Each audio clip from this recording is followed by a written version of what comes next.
Dari kekaisaran feodal hingga pertarungan politik dan juga perang saudara, Jepang telah melewati berbagai fase sejarah yang penuh perjuangan dan juga transformasi. Namun, di balik tirai sejarah yang rumit, ada satu era yang menjadi landasan bagi kemajuan negara Jepang. Mari kita telusuri kembali perjalanan Jepang melalui periode penting ini yang membawa negara itu dari keterbelakangan hingga ke panggung dunia.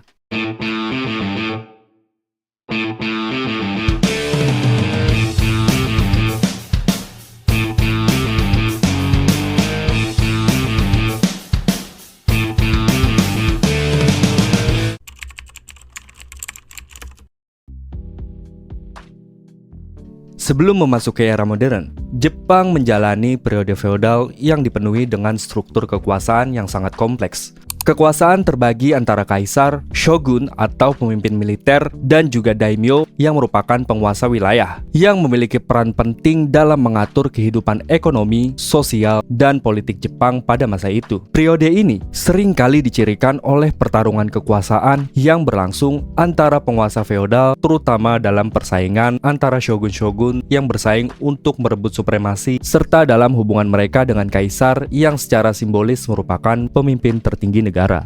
Kontak awal Jepang dengan dunia barat dimulai pada abad ke-16. Saat itu, pedagang dan misionaris dari Serikat Yesus Portugal tiba di pantai Jepang. Namun, pada tahun 1639, Shogun Tokugawa mengambil langkah radikal dengan menerapkan kebijakan Sakoku yang mengisolasi Jepang dari pengaruh luar selama hampir 2,5 abad. Kurang lebih dari tahun 1639 sampai dengan 1854.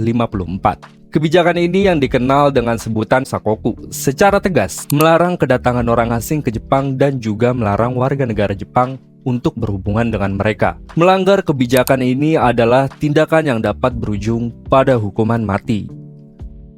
Meskipun kebijakan Sakoku secara teoritis mengecualikan Jepang dari interaksi internasional, dalam praktiknya negara itu masih menjalin hubungan dengan beberapa negara, terutama Belanda, Cina, dan juga Korea.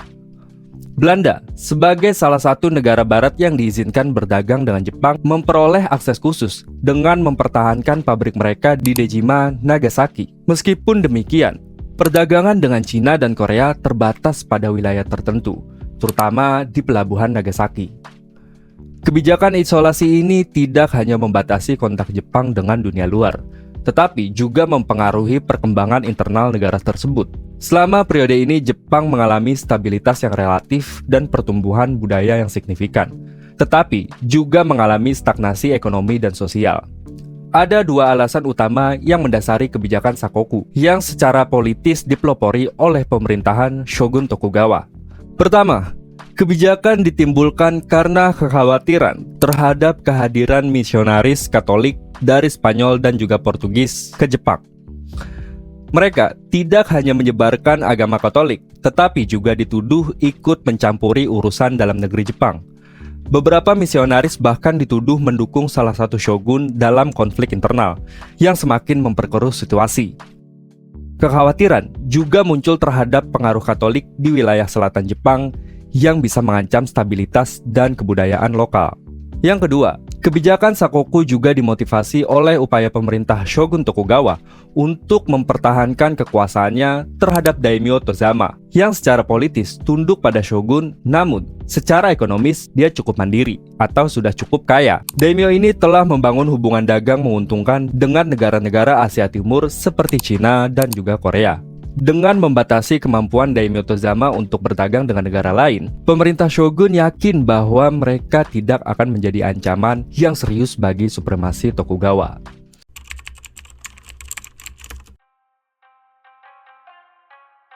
Kepemimpinan Tokugawa memang mampu menciptakan ketenangan dan ketentraman bagi penduduk Jepang. Akan tetapi, seiring jumlah penduduk yang bertambah, pemerintah Tokugawa mengalami masalah ekonomi yang sulit untuk diatasi.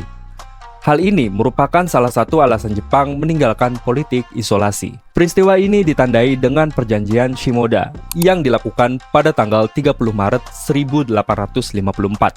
Shimoda merupakan perjanjian yang menyebutkan bahwa bangsa asing diizinkan masuk pelabuhan Shimoda dan Hokadate untuk melakukan perdagangan. Perizinan masuk ini merupakan tahap awal karena selanjutnya ada tahap kedua pada tahun 1858. Dalam Townsend-Harris Agreement menyebutkan Jepang menyetujui pengangkatan duta Amerika di Edo dan konsul-konsul di kota-kota pelabuhan yang dibuka untuk perdagangan asing. Jumlah pelabuhan yang dibuka untuk perdagangan bebas ditambah, dan di sisi lain, warga negara Amerika Serikat diizinkan tinggal di Edo, Osaka, dan kota-kota lain yang telah mendapatkan izin untuk perdagangan bebas asing, penetapan peraturan biaya impor, dan pertukaran mata uang dengan bebas. Dengan perjanjian-perjanjian ini, menandakan Jepang telah membuka lebar dan mengakhiri politik isolasinya. Hal ini juga yang melatar belakangi terjadinya restorasi Meiji.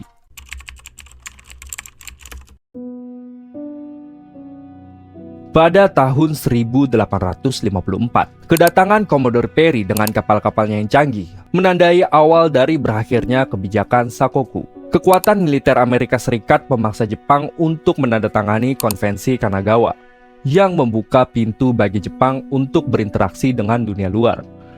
Meskipun ini mengakhiri isolasi Jepang, Konvensi Kanagawa juga menimbulkan ketidakpuasan di kalangan rakyat Jepang yang merasa bahwa martabat mereka telah terganggu. Peristiwa ini memicu jatuhnya pemerintahan Shogun Tokugawa yang disalahkan atas keterlibatannya dalam penandatanganan konvensi. Perang Boshin, yang diterjemahkan sebagai Perang Tahun Naga, merupakan konflik saudara yang terjadi di Jepang dari tahun 1868 hingga 1869. Perang ini melibatkan keshogunan Tokugawa dan faksi yang menginginkan pemulihan kekuasaan politik kepada kekaisaran. Konflik ini berawal dari ketidakpuasan bangsawan dan samurai terhadap kebijakan yang terlalu lunak kepada kehadiran orang asing yang dilakukan oleh keshogunan. Dua faksi utama yang terlibat adalah domain Choshu dan Satsuma, yang berhasil menyatukan kekuatan mereka untuk mempengaruhi Kaisar Meiji yang saat itu masih sangat muda. Shogun pada masa itu, Tokugawa Yoshinobu, menyadari kelemahan posisinya dan memutuskan untuk menyerahkan kekuasaan politik kepada kaisar. Namun, upaya penyerahan kekuasaan ini tidak diterima dengan baik oleh semua pihak. Kelompok-kelompok yang mendukung keshogunan melancarkan serangan untuk merebut kembali kekuasaan, yang mengakibatkan terjadinya serangkaian pertempuran di seluruh Jepang. Meskipun pasukan keshogunan memiliki keunggulan jumlah, pasukan kekaisaran lebih modern dan terorganisir dengan baik. Setelah serangkaian pertempuran yang berakhir dengan jatuhnya Edo, atau yang sekarang kita kenal dengan kota Tokyo, Yoshinobu secara pribadi menyerah dan mengakhiri kekuasaan keshogunan Tokugawa. Perang Boshin melibatkan sekitar 12.000 orang dan menewaskan sekitar 3.500 orang. Setelah kemenangan faksi kekaisaran, kebijakan modernisasi diadopsi dengan tujuan untuk bernegosiasi kembali atas perjanjian yang tidak adil dengan negara-negara barat. Pendukung Tokugawa yang kalah perang diberi grasi, dan sejumlah mantan pemimpin keshogunan diberi jabatan baru dalam pemerintahan baru. Dengan berakhirnya Perang Boshin, Jepang memasuki era baru di bawah pemerintahan Kaisar Meiji.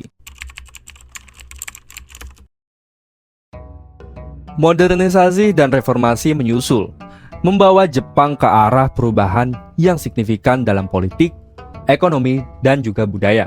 Ibu kota yang sebelumnya berada di Kyoto dipindahkan ke Tokyo. Bermacam-macam reformasi dilakukan pada pemerintahan Meiji untuk membuat struktur lembaga politik baru yang terpusat pada kaisar. Restorasi Meiji membawa perubahan besar dalam politik, hukum, dan juga militer Jepang yang mengadaptasi berbagai aspek dari sistem barat. Inisiatif besar ini didukung oleh misi Iwakura yang mengirim pejabat ke barat untuk mempelajari kemajuan di sana dan mendorong Jepang menuju modernisasi yang cepat.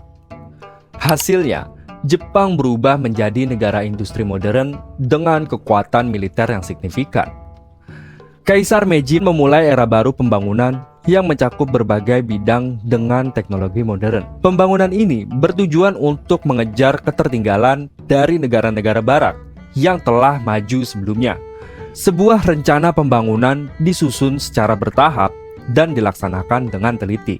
Pada periode Meiji, tentara Jepang secara modern dibentuk dan dilengkapi oleh peralatan yang canggih dari Amerika dan juga Eropa.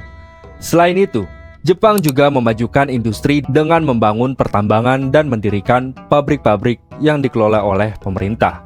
seperti pabrik senjata, pabrik pengolahan katun, dan juga pabrik sutra. Infrastruktur seperti pos dan telegram ditingkatkan, dan juga rel kereta api antara Tokyo dan Yokohama juga dibangun. Tidak hanya dalam bidang militer dan industri, proses modernisasi ini juga mempengaruhi bidang kebudayaan. Pemerintah memperkenalkan sistem pendidikan yang memungkinkan siapapun, termasuk mereka yang sudah bekerja, untuk melanjutkan pendidikan. Ada juga pertukaran tenaga kerja dan mahasiswa dengan negara-negara di Eropa, yang mengakibatkan adopsi beberapa aspek kebudayaan Barat di Jepang. Agama Kristen akhirnya diakui oleh Jepang. Metode cetak berkembang pesat, memungkinkan penyebaran koran yang membahas politik dan masyarakat menjadi lebih luas. Di Ginza, Tokyo, bangunan-bangunan bergaya Barat mulai dibangun, dilengkapi dengan lampu-lampu gas di pinggir jalan untuk menerangi malam hari. Gaya berpakaian juga berubah, dengan banyak orang Jepang mulai memotong rambut dan mengenakan pakaian Barat. Selain itu, makanan yang sebelumnya tidak umum dikonsumsi di Jepang, seperti daging sapi, mulai diterima yang mengarah pada munculnya restoran sukiyaki. Semua perubahan ini mulai membentuk gaya hidup yang baru yang mencangkup berbagai aspek kehidupan sehari-hari. Kebudayaan Barat yang diterima semakin banyak diadopsi oleh masyarakat, dan ini dikenal sebagai Bunmei Kaika, atau masa peradaban dan pencerahan. Sejak awal zaman Meiji, di tahun 1868 sampai dengan 1912, sampai Perang Dunia Kedua, pertanian merupakan pekerjaan hampir bagi 5,5 juta keluarga, atau sekitar 80% dari total penduduk Jepang pada masa ini. Penduduk Jepang pada masa restorasi Meiji berjumlah sekitar 34 jiwa. Setelah itu, jumlah penduduk Jepang cepat sekali berkembang seiring dihapuskannya kebijakan tentang larangan pertambahan penduduk pada masa Tokugawa. Kebijakan pemerintahan Meiji yang berkaitan dengan kehidupan sosial kemasyarakatan adalah dihapuskannya pengelompokan masyarakat yang terdiri dari 4 kelas yang diberlakukan semasa pemerintahan Tokugawa. Pada tahun 1868, para daimyo dan kaum bangsawan istana diklasifikasikan sebagai kazoku atau kelas bangsawan. Dalam perkembangan selanjutnya, pembagian kelas sosial dalam masyarakat diterapkan sistem 3 kelas yang diklasifikasikan menjadi kazoku atau keluarga bangsawan, shizoku atau keluarga prajurit, dan heimin atau rakyat biasa. Dalam perkembangannya, lambat laun jarak ketiganya sudah tidak tampak. Misalnya pada tahun 1870, rakyat biasa diizinkan memakai nama keluarga seperti halnya kedua kelas lainnya. Dan pada tahun 1871, perkawinan antar kelas diperbolehkan, yang pada masa rezim Tokugawa sangat dilarang. Kondisi sosial masyarakat Jepang pada era Meiji juga dipengaruhi oleh perubahan ekonomi yang sangat signifikan. Dengan pembangunan industri dan infrastruktur yang pesat, banyak orang beralih dari pekerjaan agraris menjadi buruh pabrik atau pekerja di sektor layanan. Pertumbuhan ekonomi ini memunculkan kelas baru yang terdiri dari pengusaha, pedagang, dan pekerja industri yang semakin memperkaya lanskap sosial Jepang. Namun tidak semua orang merasakan manfaat dan modernisasi ekonomi ini. Pekerja pabrik sering kali mengalami kondisi kerja yang keras dan upah yang rendah. Sementara petani tradisional terus berjuang melawan tekanan modernisasi yang mengancam keberlangsungan hidup mereka. Ketimpangan ekonomi dan sosial semakin memperdalam kesenjangan antara kelas-kelas di Jepang.